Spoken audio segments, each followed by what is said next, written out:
монголчууд 10 дугаар зууны үед Христийн шашныг Азад дэлгэрүүлсэн нь.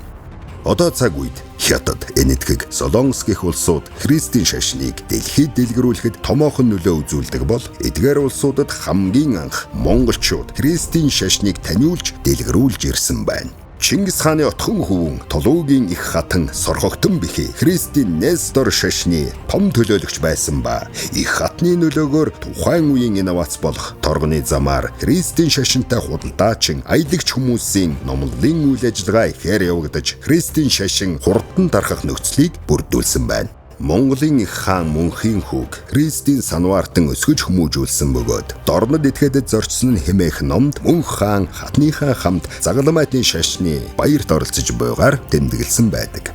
Христийн шашин зөвхөн Европын хэсгээр нөлөөтэй байсан бол 13 дугаар зууны Монгол улсын хаад хатын нөлөөгөөр Перс, Энэтхэг, Хятад зэрэг том гүрнүүдэд нутагшиж Азийн булан бүрлүү хүрээгэн дэлсээр Христийн шашныг анх удаа дэлхийд даяар дэлгэрүүлсэн хүн бол Монгол хаан юм.